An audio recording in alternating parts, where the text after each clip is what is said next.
बिस्मिल्लाहिर्रहमानिर्रहीम। अस्सलाम वालेकुम dear students and welcome to my YouTube channel Pakistan studies. आज का जो हम चैप्टर पढ़ेंगे, ये चैप्टर हमने असल में पहले से शुरू किया हुआ था, चैप्टर नंबर 3, और इसमें हम अपना एग्रीकल्चर का फर्स्ट पार्ट पढ़ चुके हैं, जिसमें हमने एग्रीकल्चर का जनरल टॉपिक देखा था कि एग्रीकल्चर हमें हमारी इकॉनमी के लिए किस तरह से इम्पोर्टेंट है। ये पार्ट हम फर्स्ट में पढ़ चुके हैं। इसको दोबारा मैं इसलिए पढ़ा रही हूँ कि इसके हम इकॉनमी पे इसके क्या इम्पैक्ट है, हमारे किस तरह इम्पोर्टेंट है वो, इसके कुछ प्रॉब्लम्स और उसके कुछ सॉल्यूशंस, इसका मैं पूरा एक वीडियो बना रही हूँ ताकि आपको पार्ट्स में सर्च ना करना पड़े। असल में पार्ट में वीडियो बनाने का बेसिक पर्पज़ ये होता है कि आपको बोरिंग से बचाया जाए और वीडियो को जो है वो थोड़ा छोटा बनाया जाए ताकि आप जल्दी से अपना जो मकसद है वो पूरा कर लें शॉर्ट टाइम में। जी, एग्रीकल्चर फर्स्ट पार्ट में हमने पढ़ा था कि एग्रीकल्चर हमारे इकोनॉमी के लिए किस तरह से इम्पोर्टेंट है। जी, सोर्स ऑफ फूड प्रोवाइड करता है, जैसे कि मैंने पहले भी बताया कि डिफरेंट जो टाइप का आपका फूड है, फ्रूट है, वेजिटेबल्स है, मीट है, ये ह्यूमन बींग्स के अलावा जो आपके एनिमल्स हैं उनको भी ये फूड प्रोवाइड करता है। तो जो पहला इसका जो इसकी इम्पोर्टेंस है एग्रीकल्चर की, वो ये कि वो as a source of food use होता है। दूसरा देखिए, सोर्स ऑफ नेशनल इनकम। बिल्कुल, अगर हम एग्रीकल्चर प्रोडक्ट्स को सरप्लस अमाउंट में ग्रो करते हैं तो हम इसको एक्सपोर्ट कर सकते हैं, जिससे हम काफ़ी ज़्यादा अर्निंग कर सकते हैं और हमारा नेशन का जो इनकम है वो बढ़ सकता है। फिर availability of raw material for industry. बिल्कुल, एग्रीकल्चर आपको रॉ मटेरियल जो है वो प्रोवाइड करता है इंडस्ट्री के लिए। एग्रीकल्चर देखिए, डिफरेंट टाइप की जो चीज़ें होती है, जैसे कि ये वेजिटेबल्स हैं या फ्रूट्स हैं, ठीक है, इंडस्ट्री को ये प्रोवाइड करना, फिर इंडस्ट्रीज को मैन्युफैक्चर कर कर डिफरेंट शेप के अंदर वो फिर आपको प्रोवाइड करता है। तो ये इंडस्ट्री के लिए भी एक तरह का रॉ मटेरियल है। फोर्थ पे देखें, एम्प्लॉयमेंट अपॉर्चुनिटी है। जो लोग एग्रीकल्चर से लिंक्ड हैं, ठीक है, तो एग्रीकल्चर को एम्प्लॉयमेंट जो है वो प्रोवाइड करता है। एग्रीकल्चर की चीज़ों को ग्रो करना, उसको सेल करना, मार्केट तक लाना, डिफरेंट टाइप के जो चीज़ें होती हैं वो जो है इसमें कवर होती है। यानी एक तरह की आपको एम्प्लॉयमेंट अपॉर्चुनिटी भी प्रोवाइड करता है। और तकरीबन 44% जो है लोग एग्रीकल्चर से लिंक्ड है, ठीक है, पाकिस्तान के। तो इतने बड़े पैमाने पर जो है वो एग्रीकल्चर आपके लोगों को एम्प्लॉयमेंट अपॉर्चुनिटी फराहम कर रहा है। देखिए, सोर्स ऑफ फॉरेन एक्सचेंज। बिल्कुल, ये सोर्स ऑफ फॉरेन एक्सचेंज है। अगर कोई अमाउंट सरप्लस आपकी कंट्री प्रोड्यूस करती है, ठीक है, तो वो आप जाहिर है वो एक्सपोर्ट कर दोगे दूसरी कंट्री को। जब आप एक चीज़ एक्सपोर्ट करोगे तो उसी कंट्री से आप दूसरी चीज़ भी ले सकते हो, जिसको एक्सचेंज कहते हैं। एक चीज़ आपने दे दी, दूसरी चीज़ आपने ले ली उससे, ठीक है। इसके अलावा ये सोर्स ऑफ इकोनॉमिक डेवलपमेंट भी है, ठीक है। आपकी इकोनॉमी की डेवलपमेंट में ये बहुत अच्छा अपना रोल प्ले करता है। ये सिर्फ इंडस्ट्री ही नहीं, ट्रेड के लिए भी बहुत ज़्यादा इम्पोर्टेंट है। इंडस्ट्री को तो रॉ मटेरियल देता है, साथ में कि इसकी ट्रेड भी होती है, जिससे डेवलपमेंट में जो है तरक्की होती है। नेक्स्ट देखिए, हमारे पास है पाकिस्तान स्टडी चैप्टर नंबर 3। इसमें हम देखेंगे आज के जो हमारा मेन टॉपिक था, एग्रीकल्चर के कुछ प्रॉब्लम और उसके कुछ रिफॉर्म्स। देखिए, मैंने यहाँ पे प्रॉब्लम्स को पहले लिखा है और रिफॉर्म को मैंने बाद में लिखा है।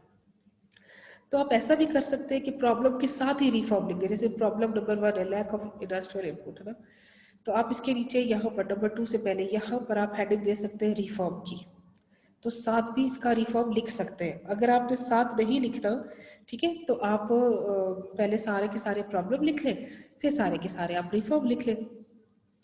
अब आपका क्वेश्चन जो है वो 7 से 8 नंबर का बनता है लॉन्ग में।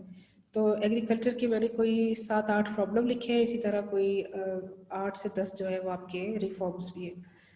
तो लॉन्ग क्वेश्चन आपने कैसे अटेम्प्ट करना है बच्चों?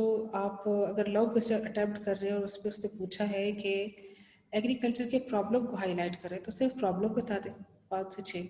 अगर उसने सिर्फ उसके रिफॉर्म से पूछे कि आप रिफॉर्म बता दें, तो आप सिर्फ उसके रिफॉर्म बता दें। और अगर प्रॉब्लम विद रिफॉर्म पूछा है आपसे, तो आप 4 प्रॉब्लम और उस 4 के जो है वो रिफॉर्म्स यानी उसका सॉल्यूशन ये भी बता दें तो ये आपका लॉन्ग क्वेश्चन कवर हो जाएगा। पहला प्रॉब्लम देखिए, lack of agricultural input. Pakistani जो फार्मर है वो विक्टिम है बैकवर्डनेस के, बिल्कुल पुअर है, उनकी खुद के लिए तो खुराक पूरी होती नहीं है, वो दूसरों को प्रोवाइड कर रहे होते हैं एग्रीकल्चर के ज़रिए। तो वो अच्छा मटेरियल नहीं खरीद सकते, अच्छी सीड्स नहीं है, केमिकल फर्टिलाइज़र नहीं है, पेस्टिसाइड्स नहीं है, ट्रैक्टर नहीं है उनके पास, ठीक है, मॉडर्न मेथड नहीं है इरिगेशन का। तो ये सब जो है वो नहीं कर सकते क्योंकि वो लोग पुअर है, गरीब है, गरीबी की वजह से वो ये सब नहीं परचेज कर सकते कि टाइम पे कोई फर्टिलाइज़र कर दे, कोई पेस्टिसाइड्स कर दे, अपनी फसलों को जो है वो इंसेक्ट से बचा ले, या अच्छा क्वालिटी का सीड यूज़ कर ले जिससे को अच्छी फसलें जो है वो मिल सके। तो गरीबी की वजह से वो महंगी चीज़ों को अफोर्ड नहीं कर सकते। तो पहला तो प्रॉब्लम यही है। इससे हमारा एग्रीकल्चर, हम एग्रीकल्चर को अच्छा इनपुट नहीं देते तो एग्रीकल्चर में अच्छा आउटपुट भी नहीं देता। हम लो क्वालिटी के बीज दे रहे हैं तो वो क्वालिटी भी फिर लो है, ठीक है, अच्छी क्वालिटी के फ्रूट हमें नहीं मिल रहे होते हैं। फिर इन efficient use of cultivable area, देखिए पाकिस्तान की पूरी लैंड जो है वो कल्टिवेबल है, उसको काश्तकारी के वो काबिल है, उस पर काश्तकारी की जा सकती है, ठीक है, लेकिन बदकिस्मती से उसको यूज़ नहीं किया जा रहा जिससे वो ज़मीन जो है वो बैरन हो रही। अब जब आप ज़मीन को यूज़ करेंगे, ठीक है, तो वो बार बार यूज़ होकर ज़रखेज़ ही होती जाएगी। अगर उसको छोड़ दिया जाएगा, यूज़ नहीं किया जाएगा तो फिर वो क्या हो जाएगी, बंजर बन जाएगी, बंजर में तब्दील हो जाएगी। तो काफ़ी जो इसकी लैंड है पाकिस्तान की वो यूज़ ही नहीं होती है, ठीक है। इसके अलावा नेचुरल डिज़ास्टर पाकिस्तान की जो एग्रीकल्चर उसके लिए एक बहुत बड़ा मसला है नेचुरल डिज़ास्टर। देखिए नेचुरल डिज़ास्टर में ये फ्लड आ जाना अचानक से, या फिर अर्थक्वेक का हो जाना, तेज़ आंधियों का चलना, ये ड्रॉट यानी खुश्क साली वगैरह हो जाना, ये भी एग्रीकल्चर के लिए एक बहुत बड़ा प्रॉब्लम है। इनएडुकेट इरिगेशन फैसिलिटी, अब ये जो इरिगेशन की फैसिलिटी है ना ये प्रॉपर नहीं है पाकिस्तान के अंदर। बड़े बड़े दरियाओं का पानी ज़ाया हो रहा है, ठीक है, छोटी छोटे बड़े बड़े दरिया छोटी छोटी नदी नालों में कन्वर्ट हो रहे हैं, और ज़्यादातर उनका पानी जो मीठा पानी है वो ओशियन में जाके गिर जाता है, ठीक है। तो ये भी एक बहुत बड़ा मसला है कि हम पाकिस्तान में पानी को स्टोर नहीं कर पा रहे हैं। तो अब इसके सोल्यूशन में पड़ेगी कि हमें क्या करना चाहिए, अगर नेचुरल डिज़ास्टर है उससे कैसे बचा जाए, और इरिगेशन फैसिलिटी को हम कैसे जो है वो बेहतर बना सकते हैं। नेक्स्ट देखिए, लैक ऑफ इंटेंसिव कल्टीवेशन। अब अच्छी क्वालिटी का, एडवांस क्वालिटी का सीड नहीं है, केमिकल फर्टिलाइज़र नहीं है, हैवी मशीनरी नहीं है, क्योंकि किसान जो है वो गरीब है, तो फिर क्रॉप्स जो है वो अच्छी नहीं एग्रीकल्चर की प्रोवाइड होती है। फिर एग्रीकल्चर क्रेडिट ये है कि जो किसान है उनको एग्रीकल्चर क्रेडिट, ऐसी पॉलिसी होनी चाहिए कि उनको एग्रीकल्चर क्रेडिट दिया जाए विदाउट इंटरेस्ट, ताकि उनका जो ट्रस्ट है वो डेवलप हो और वो उसमें तरक्की करें। फिर देखिए प्लांट डिजीज, एक तो हमारे पास वाटर लॉगिंग एंड सैलेंटी भी है 7th नंबर पर। वाटर लॉगिंग एंड सैलेंटी क्या होता है बच्चों, जब बारिशें होती है तो पाकिस्तान की जो लैंड है वो कच्ची है, तो पानी जो है वो ज़ेर ज़मीन नीचे तक चला जाता है। अब जब ज़मीन की सतह का पानी का जो लेवल है ना ज़मीन की सतह से, जब वो ऊपर आ जाए तो वो वाटर लॉगिंग कहलाता है। जब वो पानी खुश्क हो जाता है तो खुश्क होने के बाद वो एक वाइट कलर की तह छोड़ जाता है पीछे, ठीक है, नमक जिसे कहते हैं। अगर वो लेयर छोड़ जाए वाइट कलर की तो उसका नुकसान ये होता है कि फिर वहाँ पर कभी भी एग्रीकल्चर जो प्रोडक्ट है वो ग्रो नहीं की जा सकती, ठीक है। तो ये वाटर लॉगिंग एंड सैलेंटी कहलाता है। तो ये भी पाकिस्तान का एक बहुत बड़ा मसला है पाकिस्तान में एग्रीकल्चर का। प्लांट डिजीज बिल्कुल 25% जो है एस्टिमेट लगाया गया है कि प्लांट की जो है वो प्रोडक्टिविटी है, प्लांट को मुख्तलिफ़ किस्म के जो डिजीज़ होते हैं, इंसेक्ट्स होते हैं, ठीक है, वो उसको ख़राब कर देते हैं। इसके लिए पेस्टिसाइड्स होते हैं जो प्रॉपर टाइम पर स्प्रे वगैरह करने होते हैं, ना किया जाए तो वो ख़राब हो जाती है। एक ये इशू है। नंबर 10 पे देखिए बैकवर्डनेस ऑफ फार्मर, जी फार्मर जो है वो आपके बैकवर्ड है, एजुकेटेड नहीं है, उनको नहीं पता कि कैसे प्लांट को बचाया जाए, कौन से अच्छे अच्छे मेथड से हम इंक्रीज़ करें अपनी एग्रीकल्चर प्रोडक्ट्स को। तो एजुकेशन के लिए ज़रा लाजमी है।